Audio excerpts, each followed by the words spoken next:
Agoncillo at Julian Santos ipinagdiwang ang first month ng kanilang baby na si Luna. At silipin ang cute na photo ni baby Letizia Dantes sa kanyang bath time. Ang Star Bites sa Aubrey Carampel. Ibinahagi ni Dingdong Dantes ang latest picture ni baby Letizia sa kanyang Instagram account. Ngiti pa lang, enjoy na si baby Zia sa kanyang bath time. Si Daddy Dong daw lagi ang nakatoka sa pagpapaligo sa kanilang baby. Samantala, in full swing na ang preparations para sa binyag ni baby Zia this February. Mismong wedding organizers ng kasalang Dingdong at Marian ang in charge sa paghahanda. Very hands-on din si Mommy Yan sa planning. Very proud naman si Dingdong nang makonquer niya ang kanyang first half marathon nitong linggo. Alay raw ni Dong ang kanyang medalya kay Marian. Itinuturing daw niya kasing hero si Yan ng kanilang baby.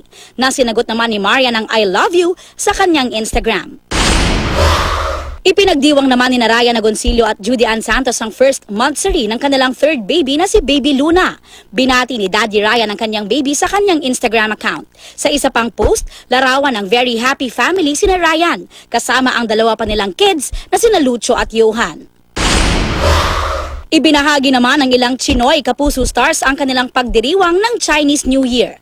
Ang Destiny Rose star na si Ken Chan at kanyang mga kapatid nakatanggap ng angpaw mula sa kanilang daddy. Nagdadala raw ito ng swerte buong taon ang sinumang makakatanggap nito. Si Heart Evangelista naman, ipinost din sa Instagram ang kanyang Chinese New Year inspired na bag.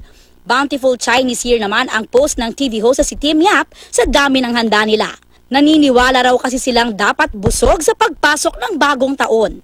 Habang ang kachika naman natin dito sa balitang hali na si Luan D, nag-selfie kasama ang lion dancer sa Binondo. Aubrey Carampel, GMA News.